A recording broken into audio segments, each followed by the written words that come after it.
The river systems of Rio Formoso and Rio da Prata are located in the Brazilian state of Mato Grosso do Sul in the extensions of the Pantanal.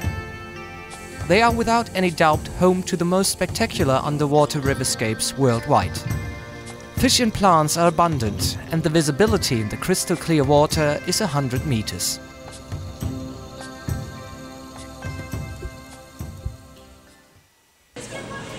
The Planta hunters Stefan Hummel and Chris Lukhaup, together with Max Dennerle, begin their expedition quite modestly at the airport of Campo Grande, the capital of the federal state. A jeep brings them 250 kilometers westward to Rio Formoso. Parts of the roads are pretty bad, and thus it takes our three adventurers 4 hours to reach their destination for this day. From there, they immediately set off for their first excursion. Show me your sexy stuff. Even though air temperatures are over 25 degrees, neoprene diving suits are a must. In the source areas of these rivers, the water is uncommonly cold. Despite that, they are absolutely thrilled by the water's incredible clearness and color and the almost unbelievable species diversity they find here. Most striking are the large fish like Piaractus mesopotamicus, aka pacu. It belongs to the dog-toothed characins, which makes it a relative of the piranha. In contrast to these, adult pacu only eat plants though. This large characin reaches up to 50 cm in length and can weigh over 10 kilograms. Its original habitat are the affluents of Rio Paraguay and Rio Parana, with Rio Formoso being one of them. However, pacu are kept in aquacultures throughout South America, as they are easy to feed on plants and make great food fish.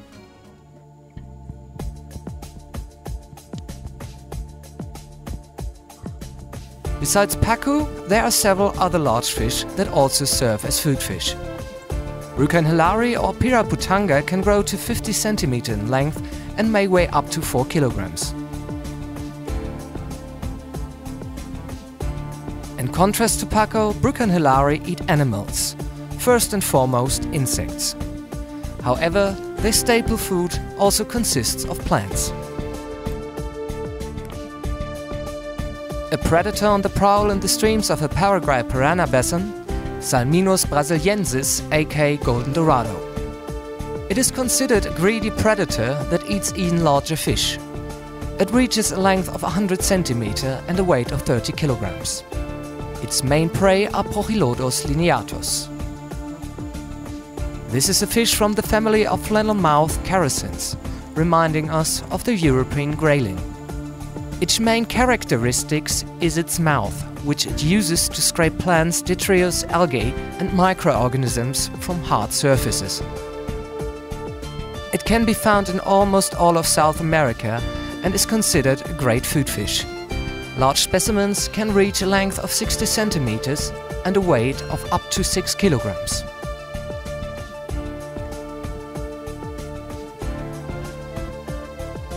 Small characins follow in the wake of these large fish to feed opportunistically. Leporinus macrocephalus lives exclusively in the catchment area of Rio Paraguay. It is an omnivore, with its diet rather on the herbivore side. It is a schooling fish found in groups of 10 and more. Despite its beautiful looks, it is of limited suitability for aquaristic, as it's over 50 centimeters long when fully grown. Like other large fish, Leporinus are trailed by smaller fish, eating what the large one steers up when searching for food. Turquoise water everywhere, due to the high mineral content. A very suitable place for plants and paradise for the planta hunters, who are especially in search of them. Heteranthera zosterifolia, or stargrass, is a relatively well-known aquarium plant that is easy to keep. It just needs lots of light. Apart from that, it is an easy plant. Lighting as well as other conditions are optimal here, and thus the plant grows in dense clusters.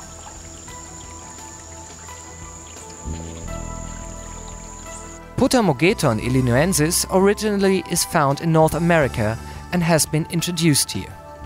These kind of plants are called neophyte.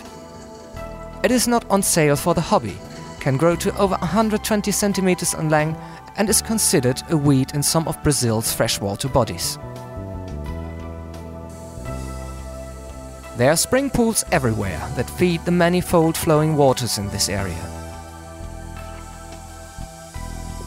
Close to these pools there are vast patches of stone walls, primitive aquatic plants, a taxonomic order of their own. There are especially great numbers of them in the narrow tributaries flooded with light. Senegal tea is a well-known plant in the hobby. It is mainly found in the swampy areas and is rather easy to grow. One of its characteristics is that the submerged leaves have an entire margin, whereas the emerged leaves are serrate.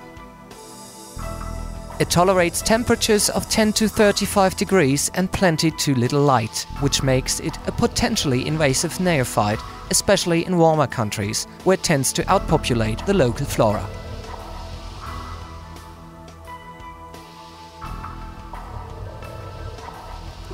Amongst more stonewort, a sea of Echinodorus macrophyllus. Looks like this large-leaved sword plant has found optimal conditions here. Under the roof formed by the plants, a pair of Granitzichlea guards their offspring.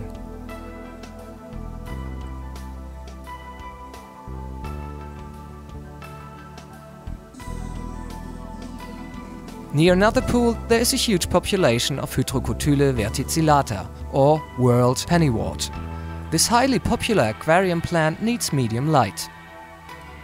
When there are few nutrients in the water, this species stays relatively small, only up to 10 cm. In optimal conditions it can reach a height of over 20 cm.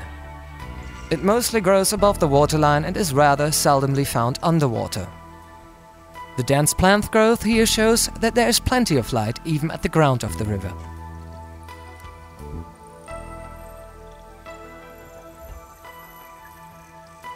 Helanthium bolivianum used to be known as Echinodorus bolivianus.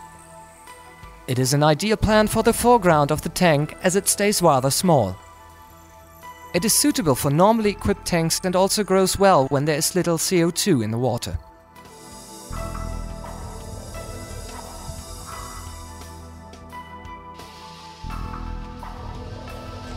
These underwater landscapes do not stand short of sophisticatedly designed aquarium layouts.